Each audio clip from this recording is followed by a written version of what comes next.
Hey, how's it going, church? Welcome back. We are continuing in our podcast series for this is a post-Sunday podcast where we kind of talk about all things Sunday sermon and everything in between. And this week we're continuing on as we've kind of transitioned from our previous aspects of the book into Jesus and salvation. And this week you were up and you shared about Jesus, and you were talking about him as Lord. But where I wanted to ask you a question is, you started your sermon this past Sunday, in the book of Malachi. And, Malachi is a pretty straight shooting book of the Old Testament. And I kind of wanted to ask you the question, why did you want to start there? And what was it about what you were sharing about Jesus that you felt provoked and led to begin this past Sunday sermon from the book of Malachi? Malachi has had a huge impact on my life, and I think it was a perspective shift on how I viewed what God expected from me. And so I think often we view God as anything you give him, he'll be happy with already. And so for me growing up, it was, I show up to church and I'm a pretty good person. And that whole concept of, God is out there, he wants a relationship, but there's no standards, there's no nothing. There's just he'll forgive you and just kind of do whatever, just do your best. And if that's not really good, then just do something. And I think often in our Christian faith, especially on the North American side, where we have access to everything, and so you can be very busy, and you can be very selfish, and you can be all those things and still appear very Christian. Mm. And so for me, in my mid-20s, as you're making a lot of these life choices and where you're going to, how you're going to spend time and money and everything, and as I was really growing in faith, there's a lot of great stuff in Scripture. I'm a very simple person. A lot of the other themes, I don't necessarily, I want to know, what do you want from me, God? Right? What is it that you expect? And then I want to go do it. That's just the way my brain works. Tell me what you want, we'll go. And so I remember, I don't know if it was the first time reading Malachi, but early on, reading those words, why doesn't one of you just shut the temple doors? And it just floored me. And I know there's other times he has said that through some of the other prophets in the Old Testament. This wasn't an original conversation because God had been very frustrated with the Israelites before. But that really, really floored me as to, if I'm going to believe in God, and he just comes back at it with logic. This is not a complicated thing. He says, look, I'm not the one who forced you to say I'm your father. Right. I didn't force you to say I'm your God, but that is who I am. And if you're going to say I accept you as that, then I expect that you treat me as that. And just the way that was laid out in my brain, it just connected all these dots going, okay, so it's not that God is saying you must. He's just saying, but if I am, then you should. Right. And then when you, as you parent, you see this so clearly. You're like, yeah, but I'm your dad. And your kids will say stuff like, well, why do I have to do that? And, Billy doesn't have to. Yeah, but I'm not Billy's dad. So I'm not holding Billy to the same standards I hold you to. And so it was that shift early on. So I especially remember a conversation that I had with my dad. I think it was 12 or 13, in that stage that I'm really looking forward to my son Ryder going through, because I feel like it'll be him that'll most likely go through a similar stage than Jasper, because Jasper's already in that stage and has been in that stage since he turned 2. But we're going to work through that. But Ryder, I think, is going to come a little bit later where he does it. But I remember my dad, and he wanted my help with him fixing the pickup truck. And it was a Ford F-150 two-toned 1985 Lariat. It had the high beams on the floor, left-hand foot, had the dual gas tank with the switch, so you could go warm or cold, where the temperature controls were. But you could also change it from your forward gas tank to your back gas tank in that same little area. And he was working on the engine. I think it was a straight 300, and it wasn't an injection, but it wasn't a carburetor. It was like the in-between model, I forget what they call it. And I was always giving him a hard time. And he wanted my help, handing him tools. Mm-hmm. And I just wasn't in the mood to be handing him tools. And I was like, I don't want to help you. And he's like, well, I need your help because I can't be in and out of the engine grabbing stuff. I need you to hand me some stuff because it'll make it easier for me to get this done so I can move on to some other things. Right. And I didn't think it was my responsibility to, have to help fix his truck. It's his pickup truck. He knows what he's doing. I have no idea how he knows what he's doing, but he's supposed to be fixing this truck. And I'm like, I'm not doing it. He says, yes, you are. And I'm like, no, I don't want to. And he's like, no, you're helping me. And I'm like, I remember him following me down to the basement, to the laundry room. And I was throwing like a fit that I didn't want to have a part with him. And he came down there. And I don't know if I ever remember my dad being so straight, because he wasn't inclined to be. And I'm like, why should I help you? And he's like, you're going to help me because you love me. That's why you're going to help me. You're going to do this because you love me. That's why. And I was like, okay. And like, I kind of hear that in the tone of what you're saying, Right. of what God is saying. If I'm your father, Right. then it's not a have to, it's a should. Right. Because of our relationship. Right. You're going to treat me in a way that reflects who I am to you. Right. Well, and it's not like the people were misunderstanding. This was intentional and deliberate. And, I mean, I'm not in Old Testament. I mean, Will could, I'm sure, give us some more context to some of this. But just again, from my simple brain looking at this without diving into it, it was just greed. Because it was just, well, you have the right sacrifice you're supposed to be giving. So you have, that animal or whatever sacrifice you have that. But you look at the cost of what God is asking and you say, it's just too much. And so then I'm going to bring you something with a blemish and make the argument, well, I gave something. And he's like, but that's not, the point isn't just to give something. It's not like God is sitting there going, I need meat. Can somebody bring me meat? Right. Because it's supposed to be training something inside of us. And so when we cheapen out on what God is asking of us, God doesn't need. It's not like he's up there desperately needing our tithe or our offering or our lives. God designed us and he goes, this is what I'm calling you to. And if you hold back on your first portion of the harvest, then your heart is going to shift. And it changes you when you give your best to God versus when you give the rest to God. And it is significant, but it doesn't just, it carries over into your relationships and it carries over into other parts of your life. And so then you begin to learn, okay, well, if I don't give God my best, I'm willing to wager a good amount of money that you also don't give your spouse your best. Nor do you give your kids your best. And that's, I think sometimes when you look at this, people look at it and they look at Malachi and they go, well, God, like, you're asking too much of us. And he's like, no, but I'm discipling you. I'm training you. And I'm helping shift and shape your heart. Because if you're not even willing to give the God of the universe, who you claim has ultimate authority over your life, if you're not willing to give him the best, what does that say about the type of person you're becoming and you're going to be to your family and to your community and to your neighbor? So do you feel like, as you're talking about give the best and what they brought, and obviously they brought something, it cost them something. It was like they had value to it, to them. Obviously, it still did. I feel like this is echoing like the conversation that God had between Cain and Abel. Mm-hmm. Do you feel like that's like the same kind of like it's echoing? Like I'm hearing, well, I brought you the good of the field. Like, right. Come on. What we don't have with Cain and Abel that makes that hard is we don't really have the context for how that all came to be. But it's not like Cain was shocked. No. Cain was aware. So clearly in the context of however God had laid all that out, Cain was aware he was ripping God off. And then God's response to Cain is, be careful because sin is crouching at your door. And I think we make a lot of that. I don't think I need to do that, all right? But it's not just about God getting your offering. It's about what that's becoming in your life. And I think Cain is a perfect example of that. So then he goes and kills his brother. So it's an alignment thing. 100%. So it was revealing an alignment issue with his heart. It was sure. like, Well, that's why, and I know I get criticized for this a little bit, and I think some of it's my ADHD, but I don't teach on money as much as I probably should have. But that's because my philosophy in life has always been you will always give to what matters to you. And if you really want to know what matters to you, you just look at your cash. That's all. Like, it's not complicated. And Jesus knew that. That's why when he talks about, you're either going to worship God, what was the other idol he often went to? It was money. Right. Like, he speaks about it all the time, knowing that when you have money, it's not having money that's bad. Money is great. Every ministry needs money. Somebody had to buy these mics. Somebody had to buy the cameras. Like, right. We need money. Right. But Jesus was aware that the minute you get too much of it, or you begin to misunderstand, I shouldn't say too much of it, let's scratch that. When you begin to understand whose money you've been given and your responsibility with that money.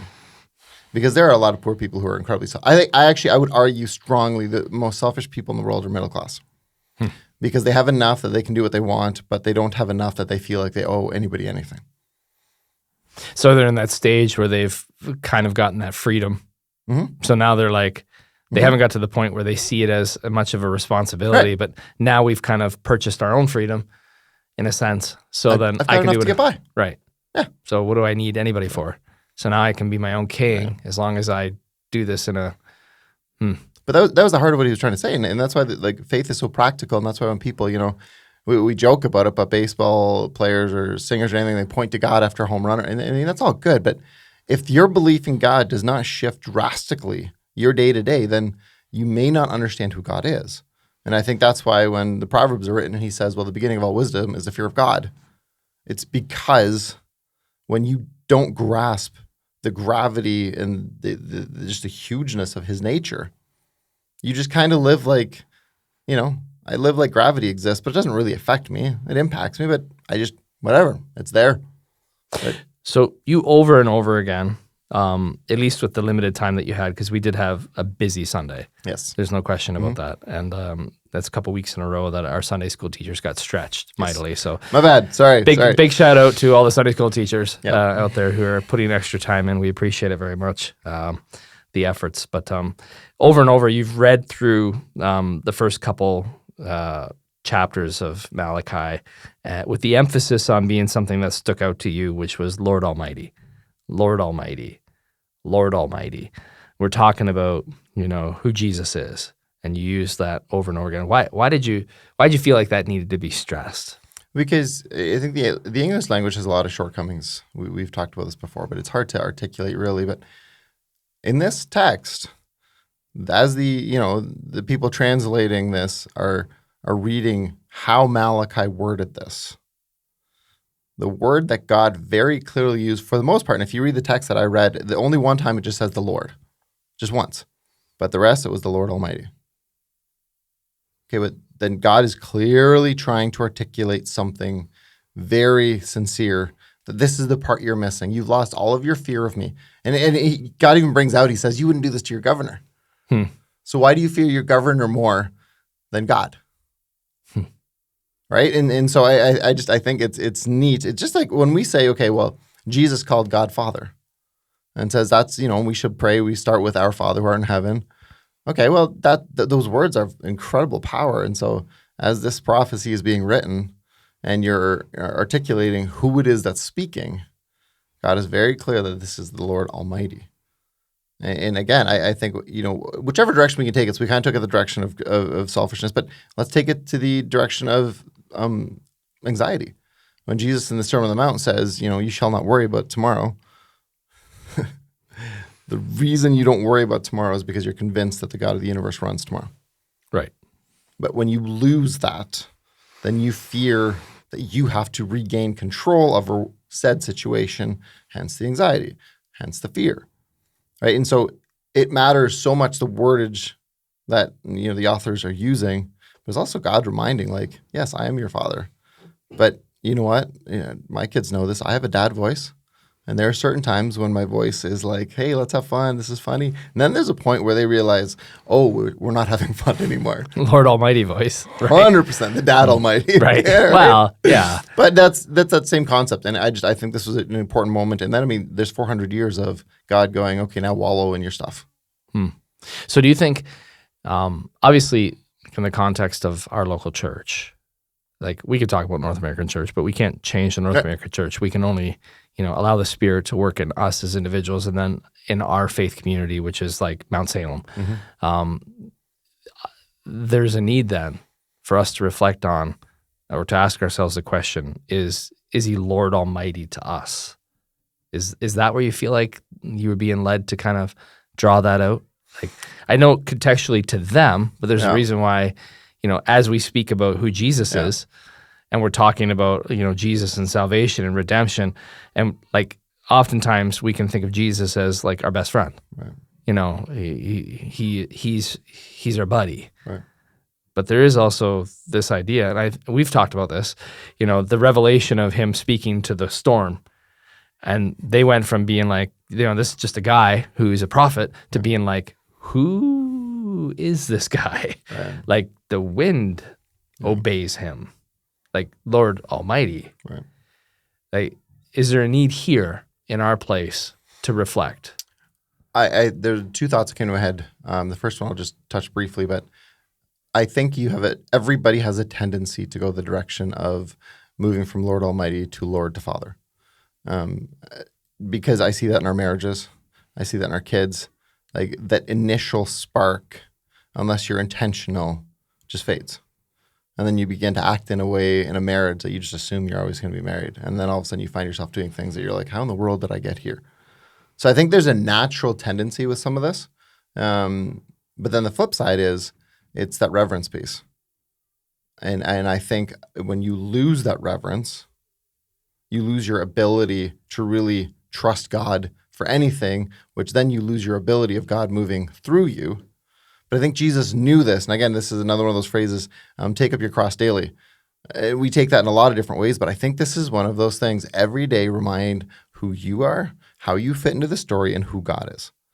Because when we lose that, again, I don't know if distraction or anxiety is our biggest issues. I don't know, but I would argue distraction. And you just get focused on doing things because we're a busy culture. Oh, we are. Right? But everybody, we've often said everybody's busy because everybody uses all 24 hours. It's just in how you use those 24 hours. But in terms of reverence, again, I think it's a daily thing. And I think you all of a sudden move yourself towards that. When I think of who I see God as now, I don't know if I can really pinpoint. I can pinpoint markers and I can pinpoint moments. Like I've often shared about that picture early on of me being in God's lap and him reminding me that I'm loved and valued. Yeah, there was that moment. But then there was also some of these moments where it was like, oh yeah, but God is not just holding me in his lap for the sake of holding me in his lap. He's like, I love you, but I have created you for a purpose. And if you don't pursue that purpose, there are consequences. So you have to get out of the lap. Yeah, 100%. Right. And so that's why you pick up your cross. And I think you have to, and again, I mean, you see this in Christians. So if you lose your identity, then this becomes just, I have to earn my salvation. And that goes back to our conversation with Bill about legalism, right? So now you go, well, the reason I'm doing this is because I hope God will still love me. Well, no, God still loves you. But God just created you to do good things. And as part of, redeeming the world, you're a part of that. Right. So this is just in response. And whether you want to use response, I love the word reverence, though, because it reminds me of who God is. I revere him. Right? So that's the hard part about the English language and maybe our culture is that we're trying to remove, there's a lot of conversation in our culture today that's about removing the stigmas of hierarchy when it comes to positional, like who's above you, who's the authority, trying to almost remove that in a sense because we've looked at everything, or at least today, and I mean, I can't comment incomplete because I don't, but the victimization of our culture means that there has to be the oppressor. So if we change the wording, revere, reverence, honor, some of those terminologies often lend to someone being like, oh yeah, the one who, the one who he's the oppressor. Right. And we have a tendency to kind of shy away from that. Right. So do you think it's important that we maintain some of our verbiage that keeps the perspective right, if we can say it that way? Well, can you imagine? So listen to what, like part of the way Paul wrote this. So you're in the context of slavery. And then he uses, I'm a slave to Christ. Like that's craziness. But absolutely, I think it really, really matters. And again, Paul would have done the same thing where he was very, very articulate with some of his words as to where, but he didn't lose his identity. He did not feel that he was forced in a cage the way he was, when he was in prison. Right. This was, I choose literally to fully sacrifice. And I don't know of a better word than I'm a slave to God. And I can see him kind of wrestling through it because of the connotations. God has slaves, right? But what other word are you going to use? What other word am I going to use that I think the impact of Jesus on our culture is so profoundly needed and in my life is so profoundly needed that I just want to do whatever Jesus says? I don't know what word to use other than I want to be a slave to Christ. And so I think, though, you're bang on that we try to, I'm a child, but even that, a child is dependent on mom and dad. Right. And no matter how old they get, there is always still, when Lex comes over now or Kelly comes over, I'm still dad. Right. That doesn't change. You just have more responsibility, right? Yeah. And so I think that we try to find ways, and that's why friend is so nice. I'm a friend of Christ. Because now there is no responsibility, there's no nothing, and there is, other than I need him for salvation, there's such an equality that we're just buddies. And again, like Tim is my brother-in-law, and we're really good friends, but if I break the law, I don't think he's going to care to protect me because he still has that authority. Right. And so, do you think, like in the context, like when you talk about saying that Jesus is our friend, and we know he is, but there's also that like the story in the scriptures. I don't know where exactly it is now, but it talks about the guy coming to your house, and it's late at night, and he's asking for bread or something like that, and like you're like you would give up, like you need to get up and give him something to eat. Like it's not like go away and come back tomorrow, but like give him something. Like, and we think about our friend, but like for us today, in terms of how we use the word friends, like, I have 700 of them on Facebook, right? I'm not connected to 695 of them, right. But they're my friends. Is that the kind of friend that North American version of faith currently has Jesus in that same category? Like, is he somebody that we just add friend and he's just part of that list now? Is that where we've gone? My guess, and I am guessing, but I think it was a response to the very wicked, angry God that was portrayed for so many years.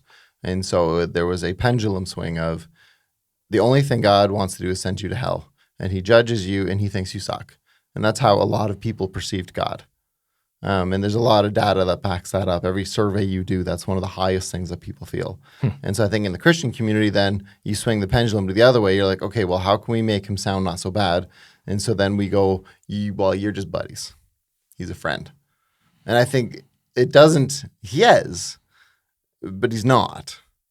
Like, if I, I'm trying to find even examples here, but if I'm friends with, the Queen of England, are we friends or is she still my queen? Or, you know what I mean? Like, but it doesn't fit the same. But yes, right. Jesus loves me, but friend is a word that has never been used for a God and a human that it makes sense in any way, shape, or form. But I think it was a pendulum swing trying to convince people to maybe see God differently. And to some degree, I get it. But again, you don't revere your friend that way.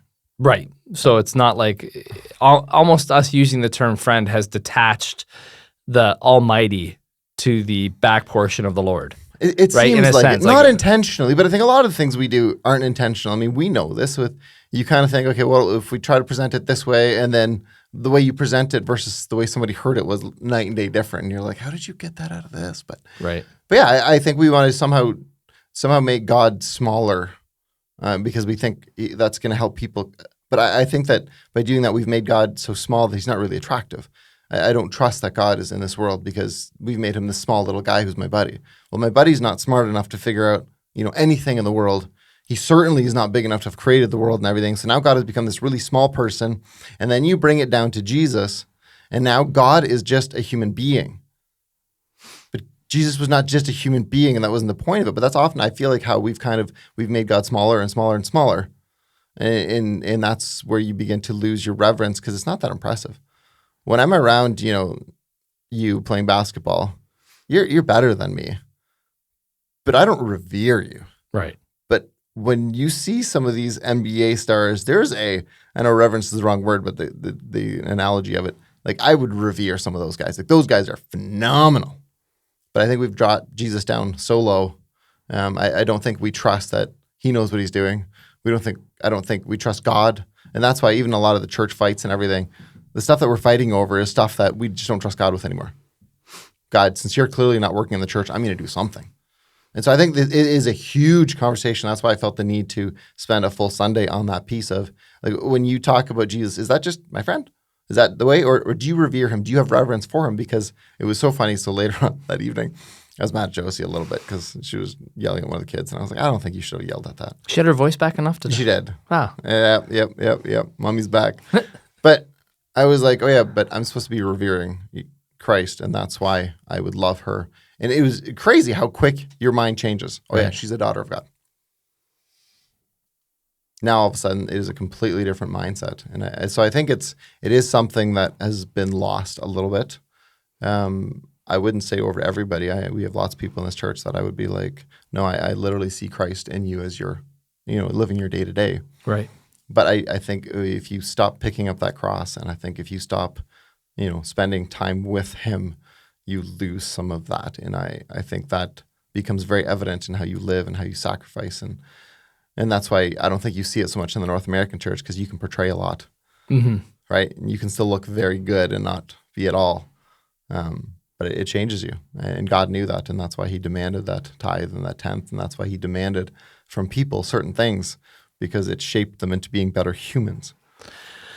So in North America, we have a lot of offerings that are taking place, and potentially few of them are what Jesus has asked for. They're just what we've decided to bring. Right. Well, and we also have the complexity of the fact that it's really good for our taxes, right? Right. Right. I mean, I love that. Please don't change that. But I also think in terms of when we think of what God is saying through Malachi, I think a lot of us might be a little bit guilty of how much do I have to give that I can get the most back in taxes? That is a brilliant business move. Don't hear me wrong. But God is very clear. I don't need your money. I want your heart. And so are you offering the blinded lamb? Does that offering have a blemish to it? Right. Has it come with a heart that's like a sacrificial heart, or a surrendered to His purpose heart? Is it an offering that's honoring, understanding that He is Lord Almighty? Have you considered that as you've made a contribution, as you've given? Do you think offering more time absolves somebody of offering more, like finances? It's just a question. I think that I think that it does. I just don't like the way you worded the question. I feel like I'm set up to fail with this one. I think you're. Well, no, it's not a setup to fail, but I mean, like oftentimes, like I just don't have any money to give. Yeah, that's what I mean. Like, so there's the widow offered. Yes, that's exactly where I was going with that. She offered her like she didn't have money to give, but she was going to give. Like she could have went and served down at the temple, and that she's cleaning up the temple, she's doing the work of the temple, but she still had it in her heart that she recognized that God was like, no, like this is honoring to me. So this is where your question is challenging. So I want to look at your bank book. Like, you really don't have money? Right. Because I know you went to Starbucks 3 times last week. So that's, $7 a drink. So you don't have money? Or my favorite one is when people are like, I don't have time. Well, you have time. It's just, where are you giving your time? So quit telling me you don't have time. Tell me that this isn't high in your priority list, and then I'm good with it. Right? But I think it's the same thing. So it's impossible for me to answer. I think, though, that if we abide in Christ, if we are connected to the Spirit, we should know. But I don't think, like, you need money for everything. And Jesus was very clear on that. And so we've never taken the approach that, yes, we don't make a ton as pastors, right? The last couple of years, our raises have been nice, and we feel like we're but for the most part, it's a pretty low standard of living. But I've never felt like that gave me the right to not give financially to the church. Right. Even though I gave a ton of extra time, and I could balance all that out and be like, well, I gave 14 extra hours. So I'm not, no, but because the tithe has nothing to do with the church. Right. That has to do with God and where I feel compelled by God to go. And that's what people misunderstand. And I think that's where some of them no, it's not about me. This is about you and God. So if God is very clear with you that what He wants from you right now is for you to use your skill set instead, I'm not going to sit here and say no. But most of the time, it's an excuse, but only you can know that. Right. And unless you're a part of a church that's like, show me your bank records, then you kind of go, well, I'm going to trust that the Spirit is working in you. Mm-hmm. And if there's something I need to say, that the Spirit's going to compel me. You know what I mean? Like, yeah, so, and not trying to make this into an episode about money and finances, but clearly, it's heart. It's heart. But clearly, like, money and finances are tied to heart, because we know the scriptures say, where your heart is, your treasure is. Right. So we know they're intrinsically tied together. Like there is no delineation of the two. Like they are tied. Right. Heart, treasure, tied. Yep. We know so when we talk about heart, inevitably we're going to talk about treasure, which is fascinating. 'Cause, I mean, we're both men. We both like, to decide where we're putting our finances because it's a reflection of who we are. And in many ways, One of us thinks longer about it than the other. well, moments. Like let's be fair. It might be 3 or 4 seconds, but it's not long. But like, and we are talking about a heart issue. And again, it's about that alignment that we're seeing here, where they're saying, no, we're still bringing gifts, God. What are you talking about? Like we're offering sacrifices. And very specifically, God's like, but not in the context of understanding that I'm God Almighty. Right. Like I'm God Almighty. Yep. Like I am the God of this universe, and you think it's okay to not bring me what honors me. Yep. So in terms of our relationship with Jesus, as we step forward, like past Malachi, which I don't think Malachi is a book that you actually step past. It's part of right. But in the sense of like moving forward into Jesus, how do we today like honor that relationship? Because I think sometimes when we talk relationship, we also do the same thing. We kind of remove that understanding that he's almighty. Like I have a personal relationship with Jesus. Mm-hmm. So we have yes, you do. You have a personal relationship with the person who spoke and everything was made. Like that's wild. So like in terms of Jesus and us today, like we talk about and like who Jesus is and our relationship with him. And I know he walked with the disciples and the type of access and the availability of God and, God veiled in the flesh and like he is the image of God. Him and his Father are one. He is like, he uses wording that like, I am him. It's me. Right. It's God with us. How should that change kind of like our perspective? Like, let's say coming to church on a Sunday morning. How does that change how we come? Going to work Monday morning, how does that change? Like, what would you say about that? We're low on time, so I'll give it to you quick. When we found out we were going to have a ladies' Bible study at our house, and we knew a bunch of people were showing up, we renovated and painted and cleaned. And we didn't finish the full renovations because otherwise, that's weird. So we still have things to finish. But most of it's finished. But every Thursday or Tuesday, when those women come over, that house will be cleaned. We will be prepared. It will smell good. And I think somewhere Sunday morning has been, we wake up late. We come to church just barely on time. And I think, what if you would view this like you're going to visit God's house? Would you wake up earlier? Would you be prepared? Would you make sure that you are ready? Like somebody asked the question, if Jesus were to say, I'm coming back in 10 days, what would you change? But we literally believe that as we walk into this space and as we worship together, that the Lord is present. And I do think there are some of those pieces as we have talked more about relationship. No, Sunday is worship, and we're worshiping the God of the universe. How dare I sleep in and lack preparation and show up, in a space that's nowhere near ready to worship. But that's something that you can't guilt someone to, that out of reverence for Christ. That's why I do it. Why do you spend time on a Sunday morning getting ready? Why do you I know often we talk to people and they're like, well, we love being together with our family on Sunday mornings. And I'm like, I haven't done that for 15 years. My Sunday morning is here. And I get Josie then has to take care of the kids, but they try to get here early and you try to connect and you try to get yourself to a space where you're ready to worship. And so I definitely think, there's a lot of ways I could have answered that question, but I do think because God has gotten smaller, it has changed our response. And so now we wanted to go away from church being just suit and ties and just this fake thing. But I think sometimes then you forget that church isn't about you. It's about worshiping the God of the universe. And the crazy thing is the God of the universe is going to be there. That God you're worshiping there. And so how we respond and show up says so many things about us, right? But there's a bit of cultural thing. There's a bit of we're tired. But I do think one of the future shifts that I know we'll be talking about with church is like, do we think God is here? Because if you were getting a guest at your house, you would clean up before they show up. Does that same mentality flip into like, man, 11, I got to be spiritually ready for Sunday morning, right? It's not about having the best building or anything, just about Is my heart ready to worship this morning?